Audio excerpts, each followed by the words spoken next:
Kenalkan, nama saya Ravenska Marcelin Marlisa. Saya dari Stikes Gerah Edukasi Makassar.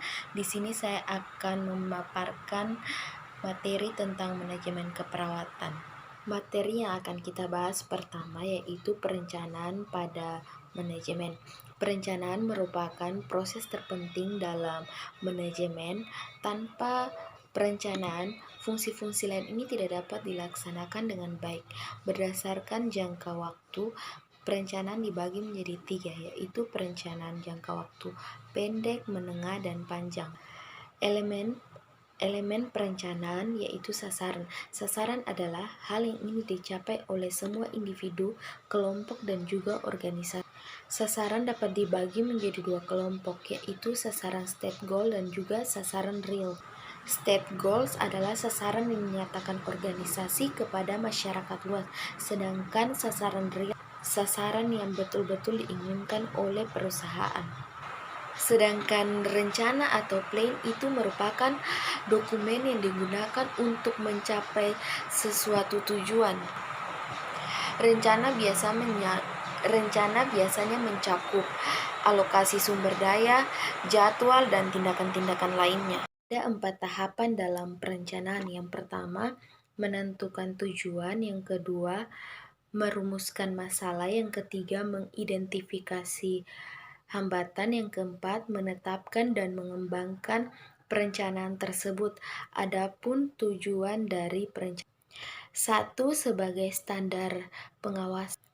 2. Mengetahui kapan pelaksanaannya dan selesainya kapan. Yang ketiga, siapa saja yang terlibat dalam perencanaan tersebut.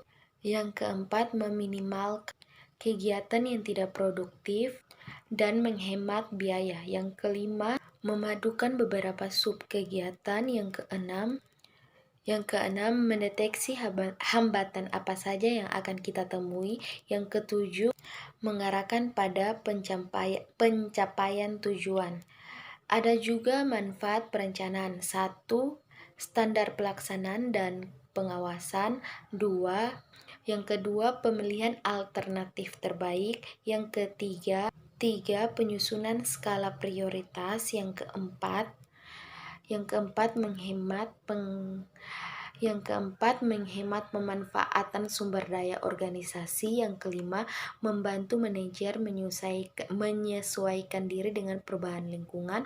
Yang keenam, alat memudahkan dalam berkoordinasi dengan pihak terkait. Yang ketujuh, alat meminimalkan pekerjaan yang tidak pasti.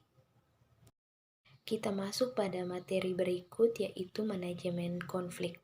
Konflik merupakan suatu perselisihan atau perjuangan yang timbul akibat terjadinya ancaman keseimbangan antara perasaan, pikiran, hasrat, dan perilaku seseorang. Proses terjadinya konflik di dalam kehidupan sehari-hari itu ditandai dengan adanya ketidakpuasan individu terhadap lingkungan kerja, dan perasaan tersebut bisa timbul di mana individu tersebut merasakan gangguan yang sama. Di sini saya juga akan menjelaskan beberapa jenis konflik. Konflik yang pertama, intrapersonal. Konflik yang kedua, interpersonal. Konflik yang ketiga, intrakelompok. Konflik yang ketiga, intrakelompok. Yang keempat, konflik antar kelompok. Ada juga proses konflik. Di dalam proses konflik ada 5. Konflik laten, konflik yang dirasakan, konflik yang tampak, resolusi konflik, dan konflik aftermath. Langkah-langkah penyelesaian konflik itu ada 3: identifikasi, pengkajian, dan intervensi. Yang pertama itu pengkajian. Di dalam pengkajian itu kita bisa menganalisis situasi. Yang kedua, kita juga bisa mematikan isu yang sedang bekerja dan berkembang. Dan yang ketiga, kita dapat menyusun tujuan. Di dalam identifikasi itu mungkin kita dapat mengelola perasaan. Dan yang ketiga, intervensi.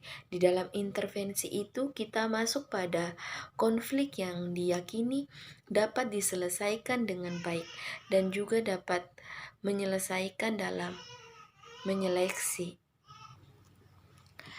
Manajemen konflik merupakan langkah-langkah yang diambil para pelaku atau pihak ketiga dalam rangka mengarahkan perselisihan ke arah penyelesaian yang konstruktif.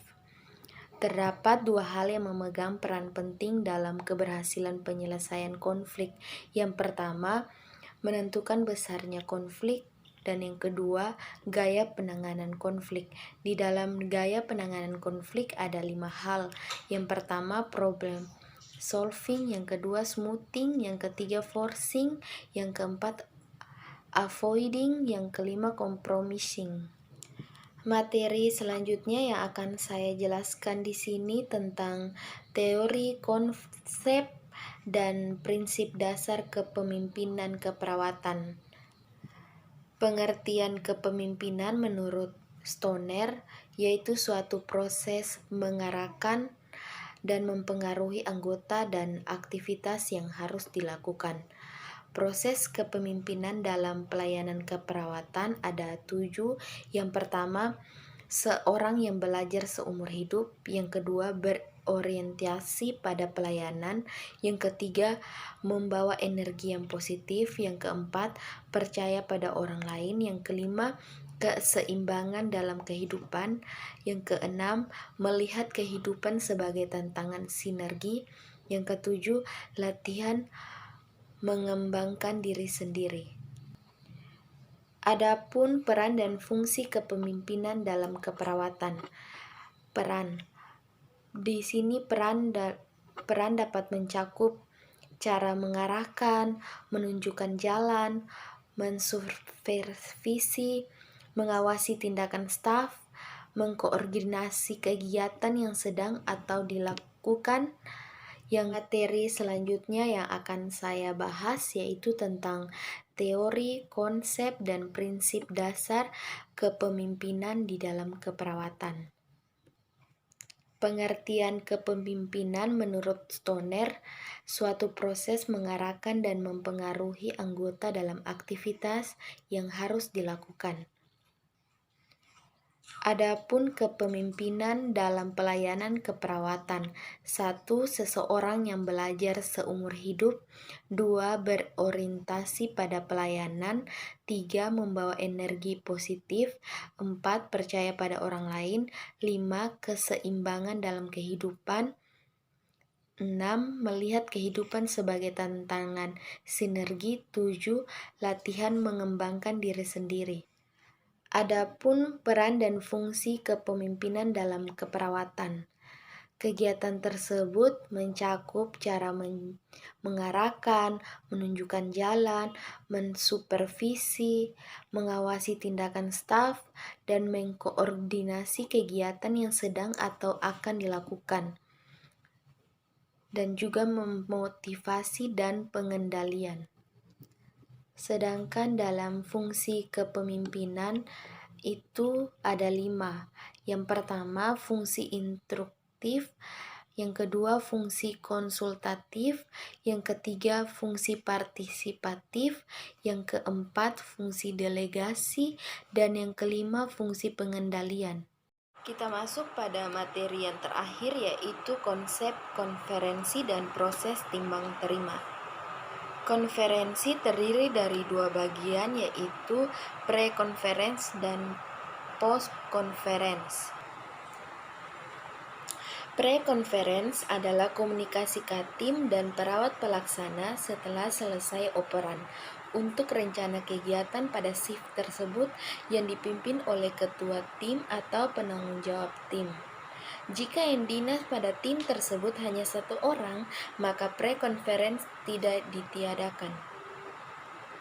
Yang kedua, post-conference adalah komunikasi tim perawat pelaksana tentang hasil kegiatan sepanjang shift dan sebelum operan kepada shift berikutnya. Adapun tujuan dari pre dan post conference. Tujuan pre-conference yang pertama, membantu untuk mengidentifikasi masalah-masalah pasien, merencanakan asuhan dan merencanakan evaluasi hasil. Yang kedua, mempersiapkan hal-hal yang akan ditemui di lapangan. Yang ketiga, memberikan kesempatan untuk berdiskusi tentang keadaan pasien. Tujuan post-conference yaitu memberikan kesempatan mendiskusikan penyelesaian masalah dan membandingkan masalah yang dijumpai.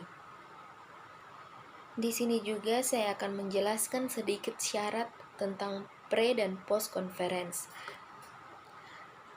Pertama, pre-conference dilaksanakan sebelum pemberian asuhan keperawatan dan post-conference dilakukan sesudah pemberian asuhan keperawatan.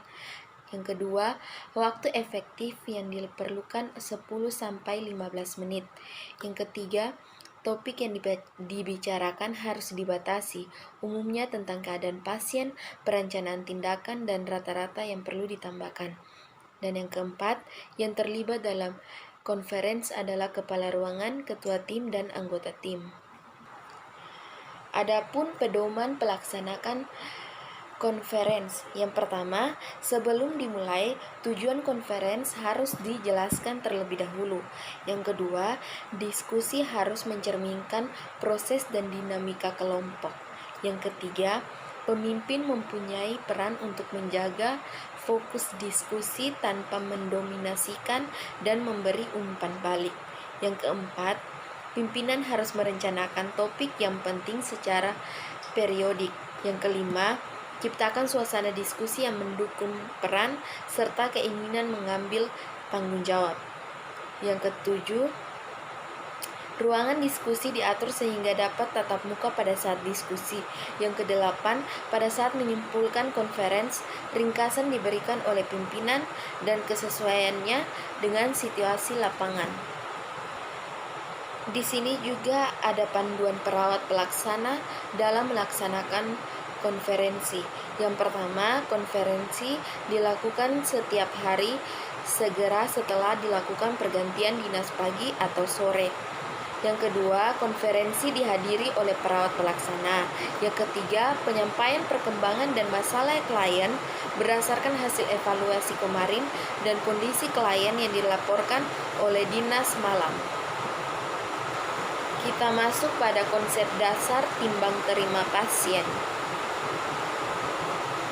Pengertian timbang terima adalah suatu cara dalam menyampaikan dan menerima sesuatu yang berkaitan dengan keadaan klien. Timbang terima merupakan kegiatan yang harus dilakukan sebelum pergantian dinas.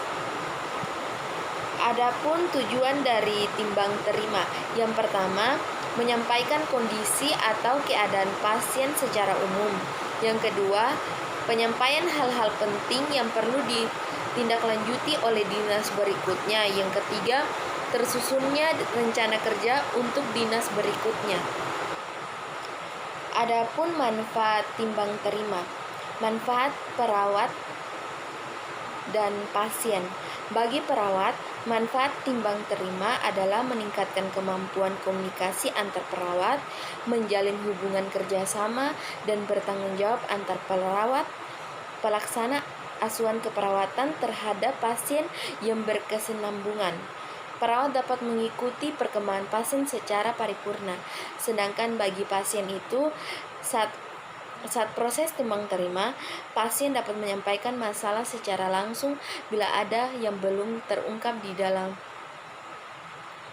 pelaksanaan bagi pasien.